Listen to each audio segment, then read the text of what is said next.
السلام علیکم، خوش آمدید، صبح بخیر تمام دیکھنے والوں کو۔ پروگرام کا نام ہے گڈ مارننگ کراچی اور میرا نام ہے محمد یاسر۔ ناظرین، اپنے اس پروگرام میں بات کرتے ہیں مختلف معاملات پر، عوامی نوعیت کے معاملات اور مسائل پر گفتگو کرتے ہیں۔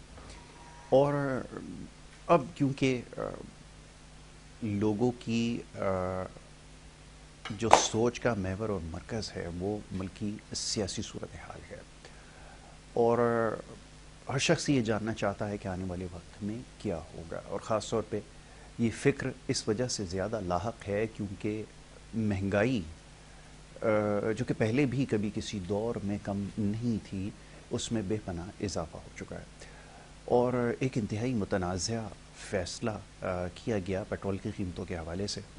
ہم سب یہ دیکھتے آئے ہیں کہ اس کی قیمتوں میں ایسا محسوس ہوتا تھا جیسے روزانہ کی بنیاد پر اضافہ ہو رہا ہے، ہر 15 دن کے بعد اس میں 20 یا 25 روپے بڑھائے گئے۔ اور ابھی گزشتہ شب یا سے ایک دن قبل جب یہ فیصلہ کیا گیا کہ اس کی قیمتوں میں کمی کی جائے گی تو محض 8 روپے اس میں کم کیے گئے۔ بہت زیادہ اس پہ تنقید ہو رہی ہے، لیکن آپ سمجھ لیں کہ خوش قسمتی ہے اس وقت حکمراں طبقے کی کہ اس وقت کوئی حکومت بظاہر نظر نہیں آتی، اور کوئی ظاہر ہے کہ اس کا ذمہ دار بھی نہیں ہے۔ تو یہ سلسلہ اب زیادہ ان کے لیے آسان ہو گیا، اور اس پہ غور کیا جا رہا ہے کہ اسی سلسلے کو مزید شاید آگے بڑھایا جائے، کیونکہ اس میں سب سے جو آسانی ہے وہ یہ ہے کہ ذمہ داری کسی کے اوپر بھی عائد نہیں کی جا سکتی۔ یہ سارا کا سارا جو کام ہے وہ یقیناً پچھلے والوں کے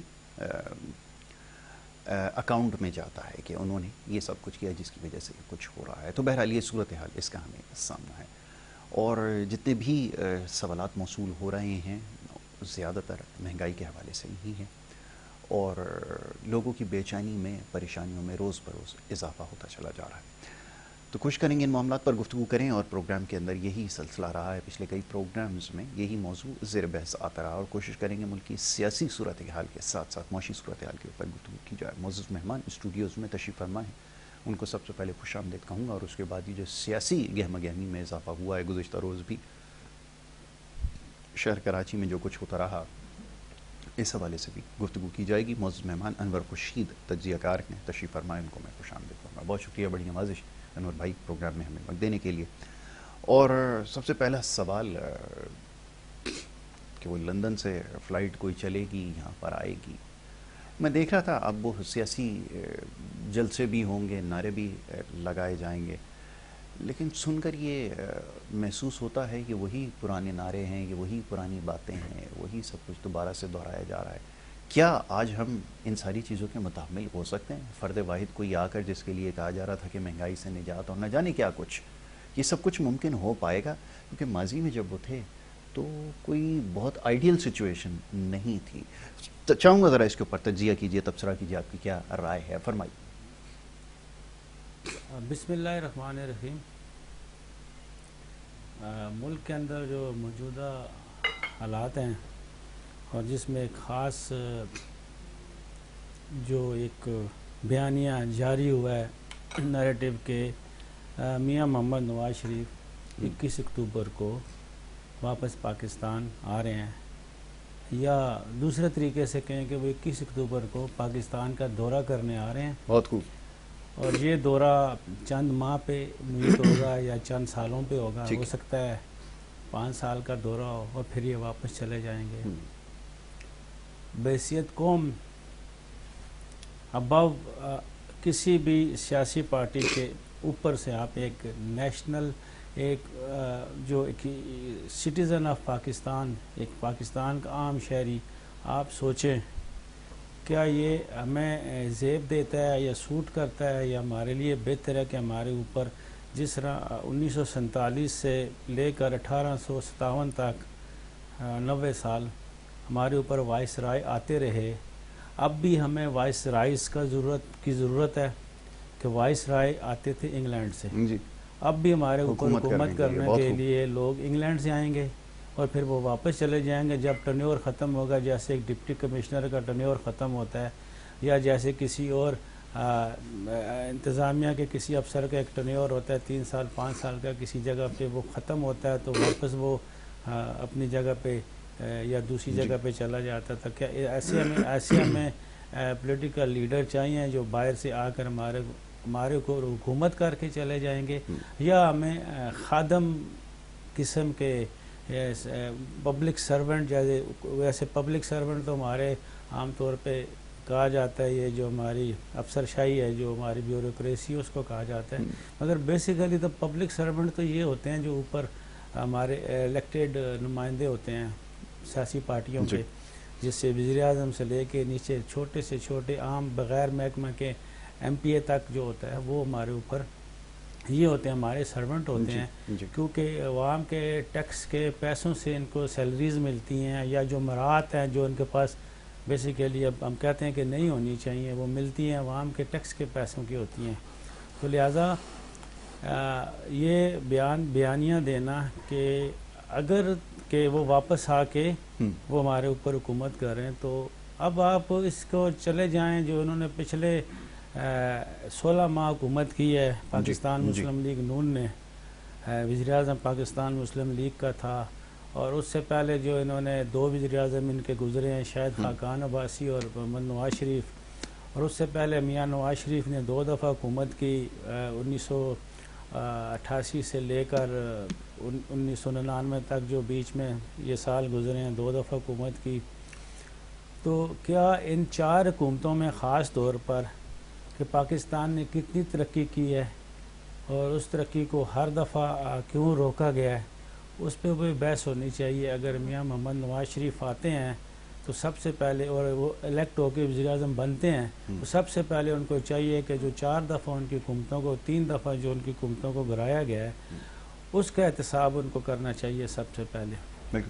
اور ایک تو یہ بات ہے، کیا وہ اس وعدے کے اوپر عوام سے یہ وعدہ کر کے آتے ہیں اور اس وعدے پہ قائم رہتے ہیں، اور آتے ہیں اپنے پہلے 90 دن کے اندر 3 ماہ کے اندر یا 100 دن کا جو یہ رکھتے ہوتے ہیں، ہم 100 دن کی کارکردگی دکھاتے ہیں، تو کیا یہ کام کریں گے کہ ان کی جو 3 دفعہ جو حکومت گرائی گئی، جس نے بھی گرائی ہے ان کو کٹہرے میں لائیں گے، زندہ ہیں یا مردہ ہیں، کافی ان میں سے مر چکے ہیں، ان کو بھی کٹہرے میں لایا جائے گا، تاکہ آئندہ جتنے بھی ہمارے آنے والی حکومت کے اندر، اس ملک کے اندر جو جمہوریت ہے اور جو نظام ہے ہمارا، وہ اپنی ایک صدائی کی طرف چل سکے اس چیز کو کرنے سے، تاکہ آئندہ ایسے نہ ہو کہ کسی کی جیسے کہ میری چلتی حکومت کو گرا دیا، وہ ہمیشہ یہ بیانیاں دیتے آئے ہیں، تو اس طرح سے آئندہ کسی کی چلتی حکومت کو کوئی گرا نہ سکے۔ کیا وہ ایسا کریں گے؟ اور اس کے بعد یہ ہے کہ جو کیا عدالتیں جو ہیں پاکستان کی، ایک آزاد عدلیہ ہے، اور آزاد عدلیہ اور عدالت نے ان کو ایک سزا دی ہوئی ہے کہ اتنے سال کی سزا ہے، اتنا عرصہ اس مقدمے میں یہ سزا ہوئی ہے۔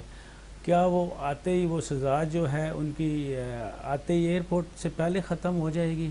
کیا کوئی ایسا قانون یا آئین، ایسا کوئی چیز اس کے اندر موجود ہے کہ ایک کنوکٹیڈ اور مجرم، ایک تو ہوتا ہے نا ملزم جس کے خلاف مقدمات چل رہے ہیں، تو مقدمات تو چلتے رہیں گے جب تک اس پہ جرم ثابت نہیں ہوگا، ایک ہوتا ہے مجرم جس پہ جرم ثابت ہو چکا ہے، یہ اس سے بھی تھوڑا آگے ہے کہ جرم ثابت ہونے کے بعد جس کو سزا ہو چکی ہے۔ کیا عدالت سزا معاف کر سکتی ہے؟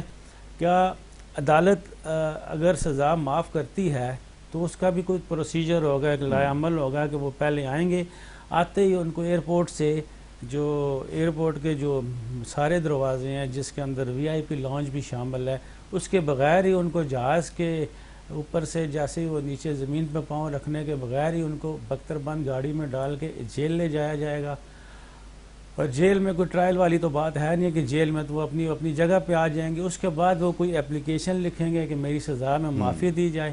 اگر ان کی سزا کہ مجھے غلط سزا ملی ہے، اگر غلط سزا ملی ہے تو غلط سزا دینے والے ججوں کا احتساب فوراً ہوگا اس 100 دن کے اندر، اور ان کو اب بھی جو موجودہ عدالتیں ہیں، کیا ان ججوں کو سزا دیں گی کہ آپ نے یہ غلط سزا دی ہے، کیونکہ یہ تو نہیں ہے نا کہ جج غلط سزا دے دے، غلط کر دے اور اس پہ ثابت ہو جائے. جی ایسے تو جج ہر شخص کے خلاف ہر بندہ بولتا ہے نا، بالکل ایسا ہر نیک شخص کے خلاف بھی بندہ بولتا ہے. مگر کیا جب ان کی سزا معاف ہو جائے گی تو اس کا مطلب ہے کہ ان کو غلط سزا ملی ہے. تو غلط سزا دینے والے ججوں کا موجودہ ججز جو احتساب کریں گے کہ نہیں کریں گے؟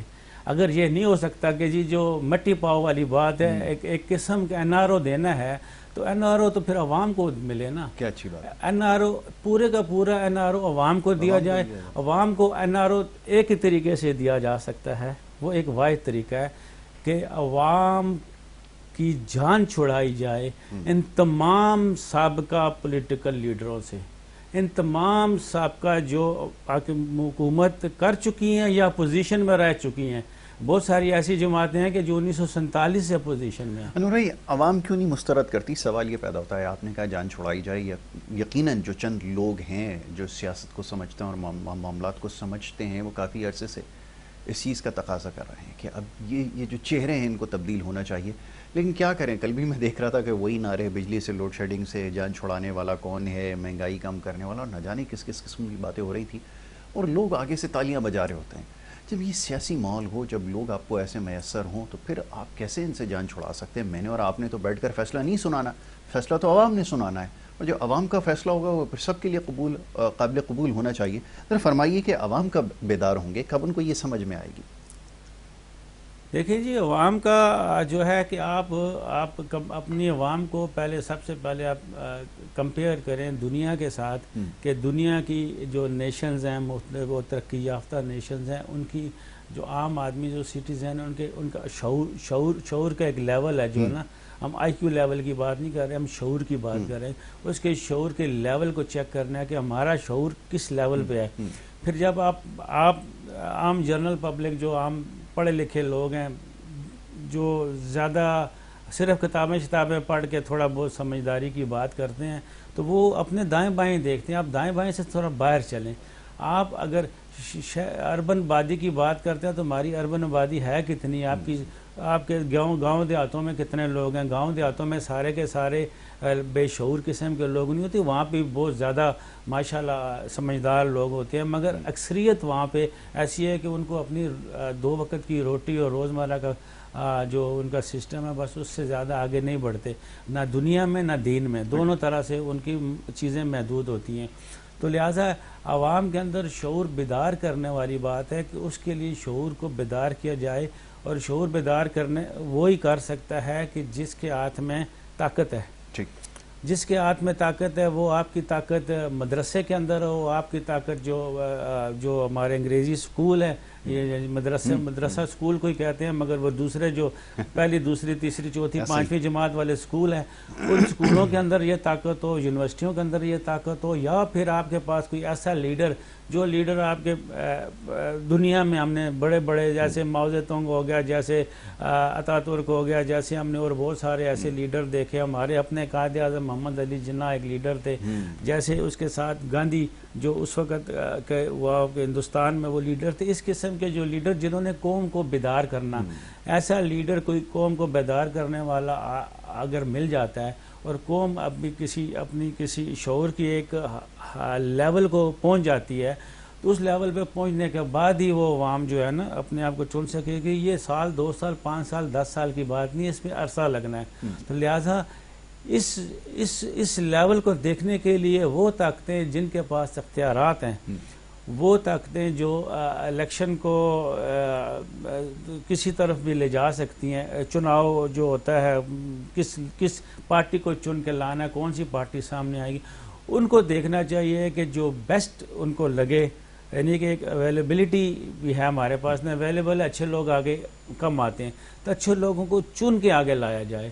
اچھے لوگوں کو چن کے آگے لایا جائے، ان اچھے لوگوں کی طرف سے اس کو آگے چلایا جائے.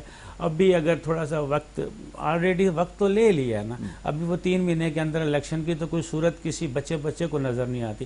اگر آلریڈی آپ نے وقت لے لیا ہے، کوئی جنوری کہہ رہا ہے، کوئی مارچ کہہ رہا ہے، کوئی اگست کہہ رہا ہے 24 کا، تو میں کہتا ہوں 25 پہ بھی چلا جائے، غیر جمہوری سی بات ہے، مگر اس وقت تک آپ ایسا ہوم ورک کریں کہ اچھے لوگوں کو سامنے لے آئیں، اچھے لوگوں سے مل کے حکومت میں لائیں، کیونکہ سننے میں یہ آیا کہ یہ اچھے لوگوں کا کام ہی نہیں ہے. اچھے لوگ ادھر آتے بھی نہیں اور اچھے لوگ یہ کر بھی نہیں سکتے. اس کے لیے ایک کنٹوٹا قسم کا بدماش چاہیے سیاست کے لیے. تو وہ نہیں اچھے لوگ ادھر ہو جاتے ہیں. میں دیکھ رہا تھا اگلے دن سابق وزیر اعظم تھے شاہد خاقان عباسی، آپ نے کیونکہ ابھی نام لیا تو میں نے کہا چلے مینشن کر دیں، بڑی اچھی اور انقلابی باتیں کر رہے تھے. اس طرح کی باتیں عموماً آدمی ریٹائرمنٹ کے بعد ہی کرتا ہے. جب کوئی 20-21 گریڈ کا آفیسر ریٹائرڈ ہو جاتا ہے تو اس کے بعد وہ بتاتا ہے کہ ادارے میں جس پہ وہ رہا اور اس کی ساری ذمہ داری تھی اس میں کیا کیا خامیاں تھیں، وہ ٹھیک نہیں وہ کر سکا لیکن کتاب ضرور لکھے گا. وہی کچھ وہ رویہ مجھے نظر آیا سابق وزیر اعظم کا. وہ کھڑے ہوئے بتا رہے تھے کہ سسٹم میں یہ ہے، یہ خامی ہے، یہ خامی ہے، یہ خامی ہے، اور جو کچھ ہوتا رہا وہ میرے خیال میں ڈھکی چھپی بات نہیں ہے. جو ذمہ داری دی گئی تھی اور ہوا بازی کی، اس سے آگے کچھ نہیں کہوں گا. میرے خیال میں سمجھدار کے لیے اشارہ کیا یہ جو کچھ ہوتا رہا تو اس وقت کیا ہو رہا تھا. وہ یہ جو آپ بات کر رہے ہیں نا کہ شاہد خاقان عباسی کی بات کر رہے ہیں کہ جس وقت یہ وزیر اعظم نہیں تھے تو یہ وہ ہوتا ہے نا کارخانے میں طوطی کی آواز. تو ایک وہ عام ایک کارکن ہے، بشک سینئر کارکن ہیں، اچھے ہیں، ان کی آواز وہ پارٹی اس طرح سے نہیں سنتی تھی. چل بیٹھ، یہ کیا بات کر رہے ہو، تم کہہ رہے ہو ترقی کرے، ترقی نہیں کرنی، ہم نے اپنا بھی کوئی مال بنانا ہے، آرام سے بیٹھو، ایسی بات نہیں کرو. تو ایسے لوگوں کو اس وقت سنا نہیں جاتا اور ایسے لوگ بات کر بھی نہیں سکتے، وہ تو پارٹی سے نکال دیا جائے گا. اب کیونکہ وہ انہوں نے دیکھ لیا سارا کچا چھٹا کہ پارٹی کے اندر کیا چل رہا تھا تو وہ آ کے انہوں نے بول دیا. نہ صرف وہ، باقی اور کئیوں کو دیکھ لیں آپ. وہ جو ان کے وہ اسلام آباد والے ہیں، اس کے بیٹا جو پیپلز پارٹی کا وہ نکلا، وہ کیا نام ہے ان کا، جن کے والد صاحب اسلام آباد سے جیتے تھے، تو وہ ابھی بغیر پارٹی کے وہ پھر رہے ہیں، تو وہ بھی دیکھ رہے ہیں کون سی پارٹی میں جائیں گے. تو اس طرح کے بہت سارے لوگ ہیں. اگر جو بھی بندہ پارٹی سے نکلے گا نا، ہم کہتے ہیں کہ وہ جو پارٹی سے نکل کے بول رہا تو اس وقت نہیں بول سکتا. اس وقت وہ نہیں بول سکتا. کوئی بھی بندہ سروس کے دوران، ابھی بیوروکریسی میں دیکھیں، سروس کے دوران کوئی پولیس آفیسر اپنے محکمے کی برائی نہیں کر سکتا. اس کو پتہ ہے کہ کیا چل رہا ہے، مگر وہ بول نہیں سکتا. جب وہ ریٹائر ہو جائے گا، کل کو ایم پی ایم این اے بنے گا، اس کے بعد یا کوئی اور ایسا جو سول میں اپنے کاروبار کرے گا، پھر کہے گا جی دیکھو نا پولیس میں یہی ہوتا تھا، یہ نہیں، یہ ہونا چاہیے. تو یہ ایک تلخ حقیقت ہے اور اس کے ساتھ ہی ہمیں گزارنا ہے سارا کچھ. مگر یہ ہے کہ اب بھی جو عوام کو جو انفارمیشن ہے نا وہ پہنچ رہی ہے، اور صحیح بھی پہنچ رہی ہے اور غلط بھی پہنچ رہی ہے. میں اس کے اوپر آتا ہوں ذرا انور بھائی. یہ بڑا اچھا موضوع آپ نے جو ہے وہ چھیڑا ہے، اس کے اوپر گفتگو کرنا ضروری ہے. ٹیلی فون لائن پر ہمارے ساتھ معزز مہمان موجود ہیں، ڈاکٹر شہباز بھٹی صاحب، اور بہترین تجزیہ کار ہیں، اور جب بھی کراچی تشریف لاتے ہیں ہم ان کو اسٹوڈیوز میں مدعو کرتے ہیں. ٹیلی فون لائن پر ہمارے ساتھ موجود ہیں ڈاکٹر شہباز کو میں خوش آمدید کہوں گا. ڈاکٹر صاحب thank you so very much, بہت شکریہ پروگرام میں وقت دینے کے لیے. جی بہت شکریہ. جیسا بھی کیسے ہیں؟ اللہ کا بڑا شکر ہے. ڈاکٹر صاحب یہ بتائیے کہ اب سے کچھ دیر پہلے موضوع یہ زیر بحث تھا کہ وہی سیاسی جماعتیں ہیں، وہی چہرے ہیں اور نعرے بھی وہی ہیں، اور اس میں بھی تبدیلی نہیں آئی ہے، بلکہ ان کا جو آرڈر رکھا جاتا تھا وہ بھی بالکل ویسا ہی ہے. تو سوال یہ پیدا ہوتا ہے کہ جب سب کچھ ویسا ہی ہے تو پھر تبدیل کیا ہوا ہے؟ اور کیا آپ کو نہیں لگتا کہ دنیا میں وقت بدلنے کے ساتھ ساتھ پھر نعروں میں تبدیلی آتی ہے، لوگوں کی سوچ میں تبدیلی آتی ہے، لیکن یہاں تو معاملہ ویسے کا ویسا ہی نظر آ رہا ہے؟ اس کی کیا وجہ ہے، ذرا یہ تو فرمائیے. جی میرے خیال میں آپ کے سوال کے اندر ہی جواب چھپا ہوا ہے. آپ نے کہا کہ لوگوں کی سوچ وہی ہے، تو جب لوگوں کی سوچ وہی ہوگی تو ظاہر سی بات ہے جو ایجنڈے ہوں گے یا جو لوگ ہوں گے، ان کے نعرے ہوں گے یا ان کی ڈیمانڈز ہوں گی، وہ بھی لوگوں کی سوچ کے مطابق ہی ہوں گی. جی. اور جب تک لوگ اپنی سوچ نہیں چینج کریں گے تب تک نئی چیزیں کیسے آئیں گی؟ میں آج بھی یا میرے محلے میں رہنے والا کوئی بھی فرد وہ یہ دیکھنا چاہتا ہے کہ میں جس بندے کو ووٹ دے رہا ہوں وہی پرائم منسٹر بنے گا. اب دیکھیں کتنے قومی اسمبلی کے حلقے ہیں، کتنے صوبائی اسمبلی کے حلقے ہیں اور کتنے اس کے اندر ووٹرز ہیں. اب ہر ووٹر جب یہ توقع کرے گا کہ میں جس بندے کو ووٹ دوں گا وہی پرائم منسٹر بنے، ایٹ لیسٹ وہ وزیر بن جائے، تاکہ میں کل کو گلی محلے کے اندر کوئی جھگڑا کر لوں تو میری ایف آئی آر جو ہے وہ تھانے کے اندر درج ہو جائے یا میرا پرچہ درج ہو جائے. تو ہم تو جو ووٹ دے رہے ہیں وہ میرے خیال میں اس غرض سے دے رہے ہیں. اور دوسرا ہمیں اس چیز سے کوئی کنسرن نہیں ہے. ہم ہر 15 دن بعد رونا روتے ہیں کہ پیٹرول کی قیمتیں بڑھ گئیں، کہ گیس کی قیمتیں بڑھ گئیں، چینی مہنگی ہو گئی، آٹے کا بحران آ گیا، چینی کا بحران آ گیا. لیکن ہر دوسرے تیسرے دن ہم وہ بات بھول جاتے ہیں. اور کیونکہ اب ہمارا مائنڈ سیٹ اس طرح کا بن گیا ہے کہ ہم چاہتے ہیں کہ نئی نئی خبریں ہوں تاکہ ہر آنے والا نیا ایشو جو ہے وہ پرانے ایشو کو دبا دے.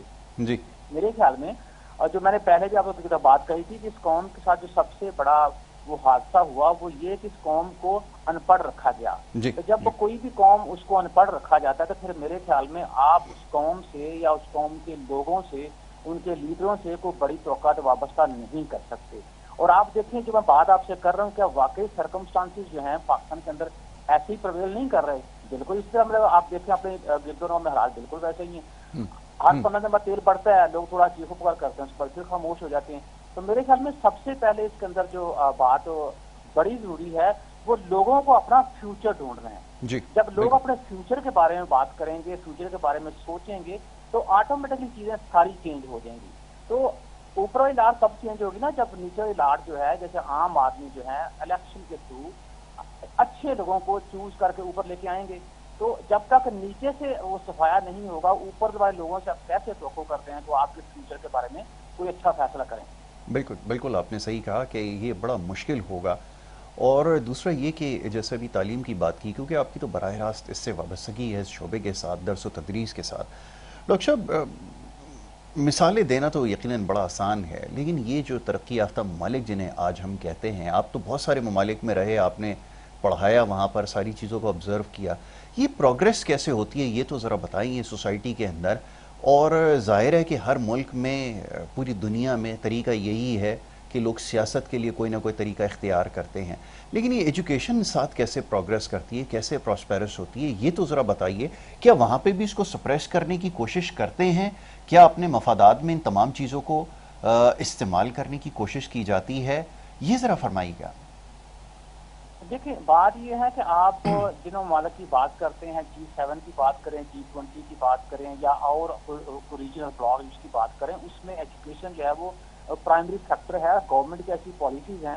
اگر سے ہم فرانس کی بات کرتے ہیں, فرانس میں بچہ 3 سال کا جب ہو جائے تو آپ کو اسے ہر صورت جو اسکول میں انرول کروانا ہوتا ہے. اگر اس کی انرولمنٹ میں ایک دن کا بھی اضافہ ہو جائے, 3 سال سے اوپر ایک دن ہو جائے تو پیرنٹس کو سزا ملتی ہے, بچے کو سزا نہیں ملتی. ٹھیک ہے. اور ہم نے کیا کیا کہ ہم نے 6 سال کا رکھا ہوا ہے. اب 6 سال کے بعد اسکولوں میں دیکھیں جو پرائیویٹ سسٹم کے اسکول ہیں وہ تو پری نرسری سے بھی وہ چیزیں شروع کر دیتے ہیں, لیکن آپ پبلک اسکول دیکھیں وہاں پہ بچے کسی کو نہیں پتا کہ اس کی عمر 6 سال ہے, کسی کو نہیں پتا عمر اس کی 7 سال ہے, کسی کو نہیں پتا اس کی عمر 8 سال ہے. بس ٹھیک ہے, جب والدین کو لگا کہ بچہ جو ہے وہ مطلب کہ ہاتھوں سے وہ کیا کہتے ہیں اس کو پمائش شروع کرتے ہیں کہ جب 2.5 فٹ 3 فٹ کا ہو گیا اب اس کو اسکول میں داخل کروا دو. تو دیکھیں جب آپ کے پیرنٹس کا رویہ اس طرح سے ہوگا تو دیکھیں جو ہم بات کرتے ہیں کہ والدین جو ہے ان کا پڑھا لکھا ہونا بڑا ضروری ہے اور یہ بچوں کی بڑی نعمت ہوتی ہے. میں بلکہ یہ کہتا ہوں کہ والدین کا سمجھدار ہونا جو ہوتا ہے یہ بچے کے لیے بڑی نعمت ہوتی ہے. تو جن ملکوں کے ساتھ ہم کمپیئر کرتے ہیں وہاں پالیسی آپ دیکھ لیں اور اپنی پالیسی آپ دیکھ لیں. پھر دوسری بات ہے کہ وقت کے ساتھ ساتھ سارے ملک جو ہے ایجوکیشن کے اندر وہ چینج لے کے آتے ہیں, جس کو ہم ڈائیورسفیکیشن کا لفظ استعمال کرتے ہیں. ہمارے یہاں آج بھی وہی ٹریڈیشنل میتھڈز ہیں, وہی ٹریڈیشنل سلیبسز ہیں, کوئی ہم نے وقت کے ساتھ اپنا سلیبس چینج نہیں کیا, سلیبس کو ہم نے ڈائیورسفائی نہیں کیا, اس کو ہم نے اپڈیٹ نہیں کیا. تو جب یہ ساری چیزیں ہوں گی تو دیکھیں تعلیم سے ہی لوگوں کے اندر شعور آتا ہے. بالکل ایک وہ جو آپ کی جڑ تھی اسی کو آپ نے قابو کر لیا تو شعور کیسے آپ توقع کرتے ہیں کہ اس ملک کے اندر آئے. بالکل ٹھیک ہے, بالکل ٹھیک ہے. ڈاکٹر صاحب گفتگو جاری رکھتے ہیں, میں انور بھائی کی طرف واپس آتا ہوں. انور بھائی اب یہ تو ایک معاملہ ہے جس کی ابھی ڈاکٹر صاحب نے نشاندہی کی ہے, موضوع بڑا عام ہے اور بھی بہت سارے مسائل ہیں جس کا ہمیں سامنا ہے. اور پچھلے چند سالوں میں جو معاملات تھے وہ کافی حد تک اس اعتبار سے بہتر تھے کہ دہشت گردی کافی حد تک ہمیں کم نظر آ رہی تھی, لیکن اب یہ مسائل دوبارہ سے سامنے آنا شروع ہوئے ہیں. اور جو خاص طور پہ مستونگ میں اور اچھا دوسری جگہ جو واقعات ہو رہے ہیں یہ بڑے پریشان کن ہیں. اچھا میں اس سے جڑے موضوع پر گفتگو کروں گا, بریک کے لیے کہہ دیا گیا ہے, آپ کی اجازت سے چھوٹی سی بریک لے لیں, بریک کے واپس آ کر اس کے اوپر موضوع پہ گفتگو کی جائے گی اور سلسلے کو آگے بڑھائیں گے. آپ دیکھتے رہیے گڈ مارننگ کراچی.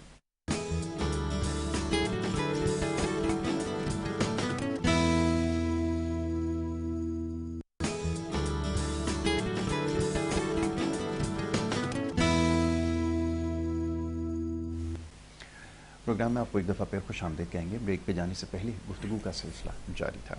معزز مہمان اسٹوڈیوز میں تشریف فرمائے انور خورشید صاحب اور ٹیلی فون لائن پر ڈاکٹر شہباز بھٹی صاحب ہمارے ساتھ موجود تھے، ان سے دوبارہ ہم رابطہ کرتے ہیں۔ انور بھائی کی طرف آؤں گا۔ انور بھائی، بریک پہ جانے سے پہلے کچھ دہشت گردی کا تذکرہ ہوا کہ جو دوبارہ سے بڑھتی ہوئی نظر آ رہی ہے، اور یہ آپ کی معیشت کے لیے زہر قاتل ثابت ہوئی ہے، اور شاید نہیں بلکہ یقیناً جو نقصان پاکستان نے اٹھایا ہے دہشت گردی کی وجہ سے، شاید دنیا میں اور کسی ملک نے نہ اٹھایا ہو۔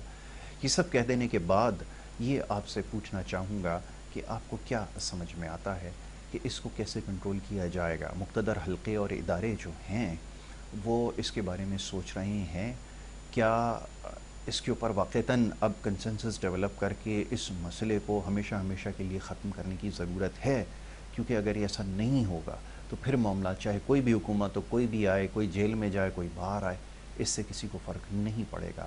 اس سے بہت بھاری نقصانات اٹھا چکے ہیں۔ ذرا چاہوں گا اس پہ تبصرہ کیجیے۔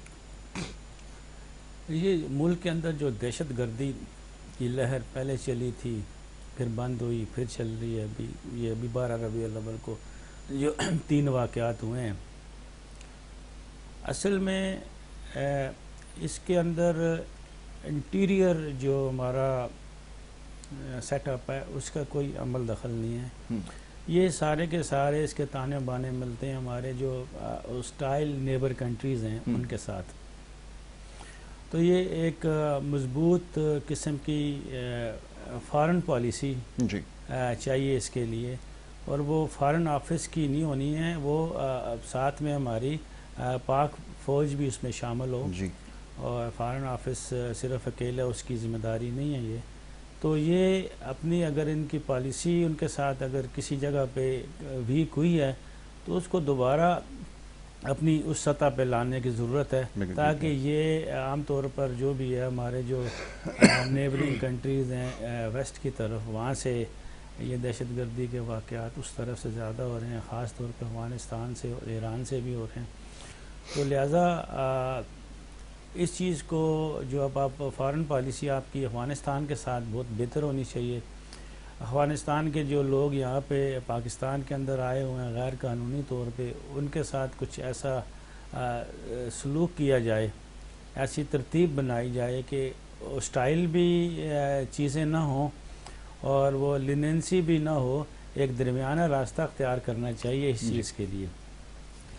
عام طور پہ ہوتا یہ ہے کہ آپ کچھ عرصے کے لیے کچھ چیزوں پہ آنکھیں بند کر لیتے ہیں۔ مثال کے طور پہ جیسے جو 3.5 سال کی حکومت تھی، اس میں کچھ ایسی چیزوں کو انہوں نے میں اس پہ کیونکہ میں معیشت دان نہیں ہوں، میں ایک عام سا تجزیہ کرتا ہوں کہ کچھ ایسی چیزیں تھیں کہ ان کو اس پہ بریک نہیں لگانی چاہیے تھی، کہ جو نیچرل چیزیں جیسے پٹرول کی قیمت ہوگی یا ڈالر کی قیمت ہوگی، تو وہ جو آ کے برڈن بعد میں پڑا حکومتوں کو، جو ابھی 16 مہینے والی حکومت تھی اس پہ، یا ابھی جو کیئر ٹیکر سیٹ اپ ہے اس پہ، یہ چیزیں اگر ساتھ ساتھ اپنے اس حساب سے معیشت دان آگے کی سوچتے ہیں نا، 1 سال 2 سال 5 سال 10 سال آگے کی سوچ کے، تو وہ عوام پہ بھی اتنا اثر نہ پڑتا۔ ہر چیز ساتھ ساتھ، جیسے آج سے کوئی یہ 16 مہینے کی حکومت گزری ہے، اس سے پہلے جب بھی میں بات کرتا تھا، میں ایک بات کرتا تھا کہ انفلیشن بھی ہوتی ہے اور انکم میں بھی اضافہ ہوتا رہتا ہے، تو یہ چیزیں بڑھتی رہتی ہیں، پچھلے 75 ایئر سے دیکھتے آ رہے ہیں۔ مگر اس 16 مہینے کے اندر ایک دم کچھ چیزیں اتنی زیادہ بڑھی ہیں کہ جس کے ساتھ انکم میں اتنا اضافہ نہیں ہوا ہے۔ تو لہٰذا یہ جو فارن ہماری نیبرنگ کنٹری ہیں، ان کے ساتھ ہمارے تعلقات مزید بہتر سے بہتر ہوں، خاص طور پہ افغانستان، ایران، اور جو ہمارے دائمی قسم کے کنفلکٹس ہیں ان پہ اوپر تھوڑی سی نظر ثانی کرنی چاہیے۔ اب آپ دیکھیں، ایک طرف دیکھیں کہ اسرائیل کو دیکھیں کہ جو آپ کی عرب کنٹریز ہیں وہ اسرائیل کو ابھی ریکگنائز کر رہی ہیں اور ان کے ساتھ ان کے تعلقات بن رہے ہیں۔